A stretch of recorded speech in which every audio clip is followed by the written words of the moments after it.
Hello everyone, আমি mister Rakibul Hasan.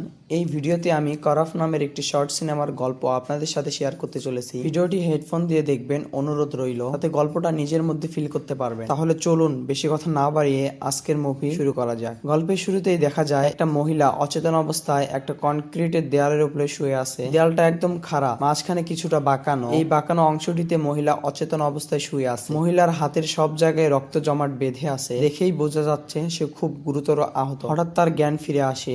কয়েক সেকেন্ডের জন্য সে কিছু বুঝতে পারছে না। যেই মাত্র একটু নাড়াচাড়া করে তখনই সে দেখতে পায় এর জীবনে এমন একটা পরিস্থিতি চলে এসেছে যেখানে অল্প কয়েক সেন্টিমিটার ভুল নাড়াচাড়ার মধ্যে জীবনকে শেষ করে দিতে পারে। এমন একটা জায়গায় সে আটকে আছে। সেখান থেকে না সে উপরে উঠতে পারবে, না সে নিচে নামতে পারবে। নিচে পড়লেই সাক্ষাৎ মৃত্যু। প্রতি সেকেন্ডে সেকেন্ডে তার সামনে যেন মৃত্যু। তার বাম পাটাও ভেঙে গিয়েছে, সেটা শরীরের নিচে মুচড়ে আছে। নিজেকে এই অবস্থায় দেখে সে একটু নড়াচড়া করে ফেলে, তাতে সে আরো একটু নিচে চলে যায়। সৌভাগ্যবশত সে কিছুটা নিচে আটকে থাকে। নিচে পড়ে যাওয়াটা এখন তার মাত্র সময়ের ব্যাপার। এমনিতেই তার একটা পা ভাঙা, সারা শরীরে রক্তের দাগ। এখান থেকে বেঁচে ফেরা তার জন্য একদম অসম্ভব ব্যাপার। শুয়ে শুয়ে যখন সৃষ্টিকর্তার কাছে তার প্রাণ ভিক্ষা চাইছিল, তখন বিশাল একটা শব্দ শুনতে পায়। সে তখন বুঝতে পারে কোনো একটা যন্ত্র চালু হচ্ছে। সেই যন্ত্রটার থেকে শব্দ আসছে। এতে সে আরো অনেক ভয় পেয়ে যায়। এতে সে বুঝতে পারছে কয়েক সেকেন্ডের মধ্যে সে মরে যাবে। আতঙ্কে চিৎকার করতে শুরু করে, কিন্তু সেই জায়গাটা শুনশান। তার চিৎকার শোনার মতো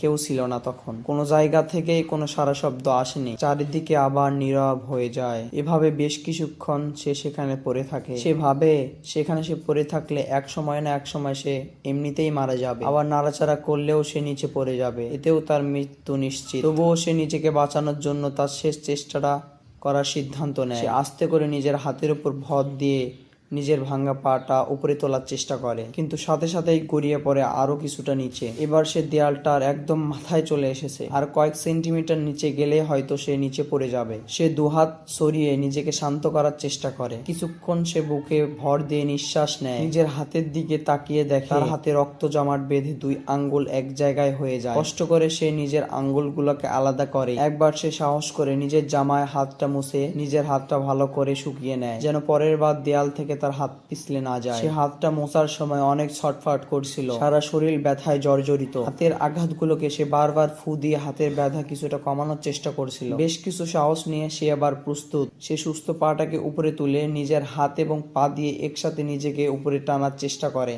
সৌভাগ্যবশত এবার সে কয়েক সেন্টিমিটার উপরে চলে আসে। তারপরে কিছুক্ষণ বিশ্রাম নেয়। তারপর সে আবার একইভাবে নিজেকে উপরে তোলার চেষ্টা করে, কিন্তু এক পর্যায়ে এসে সে আর উপরে যেতে পারে না, কারণ তার উপরের অংশ ছিল একদম খাড়া ঢাল। এটাকে কোনোভাবে অতিক্রম করা তার পক্ষে সম্ভব না। হতাশার ভয়ে নিজের চোখের সামনে নানা রকম হ্যালুসিনেশন দেখতে থাকে। সে দেখে সেখানে শুধু রক্তের ছাপ, আর নিজের দেহটা সেখানে নেই। তখন সে নিজের হাতের দিকে আবার তাকিয়ে হাতটাকে শক্ত করে সে আবার উপরে যেতে চায়, কিন্তু তাতে কোনো লাভ হয় না, বরং সে আবার নিচে চলে যায়। এত কষ্ট করে যতটুকু উপরে উঠেছিল পুরোটাই তার এক ধাক্কা মাটি হয়ে গেল। চোখের সামনে সে আরো নানা অনেক কিছু দেখতে পায়। তার দেখা দেয়ালের দাগগুলো আরো ক্রমশই বেড়ে যাচ্ছিল। সে আবার উপরে ওঠার চেষ্টা করতে যাচ্ছিল, কিন্তু হাতের তালু আর সায় দিচ্ছে না। বারবার অমসৃণ খসখস আর দেয়ালের ঘষায় তার হাতের তালু একদম ক্ষতবিক্ষত হয়ে যায়। সে আশা ছেড়ে দিয়ে আকাশের দিকে তাকিয়ে থাকে। তখন সে আকাশের দিকে হাত বাড়ায়। এক পানি তার হাতে পড়ে। সে বুঝে ওঠার আগেই আকাশ থেকে বৃষ্টি পড়া শুরু হয়। বৃষ্টির ঠান্ডা পানির স্পর্শে সে কিছুটা শান্তি পায়। তার ব্যথা কমতে থাকে। সে ভাবতে থাকে সে কিছুটা হলেও স্বস্তি পেয়েছে, কিন্তু তার এই স্বস্তি কয়েক মিনিটের বেশি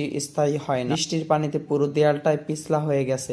নিজেকে তার আগের জায়গাটায় ধরে রাখাটাই তার জন্য টাফ হয়ে গেছে। অল্প অল্প করে সে নিচে চলে যাচ্ছে। তার সামনে মৃত্যু তাকে ডাকছে। সে অনেক চিৎকার করে যাচ্ছে, কিন্তু নিজেকে তার আগের জায়গায় ধরে রাখতে পারছে না। নিজের গলার চেনটাকে হাতে বেঁধে নিয়েছিল, যেন কিছুটা হলেও আটকে যায়। তাতেও কোনো লাভ হয় না। তার হাতের চেন সহ সে কিছুটা নিচে চলে যায়। এখন নিজেকে কল্পনা করুন এমন একটা সিচুয়েশনে, ধরুন মেয়েটির জায়গায় আপনি আছেন। অনুভব করতে পারছেন আপনার কেমন লাগবে? পুরো গল্পটাই আপনাকে এমন ফিল দেওয়ার জন্য তৈরি করা হয়েছে। মেয়েটা শেষ পর্যন্ত নিজেকে ধরে রাখতে না পারে সে বৃষ্টির পানির সাথে সাথে নিচে পড়ে যায়। বাকিটা কি হয়েছিল তা আপনারা অনুমান করতে পারেন।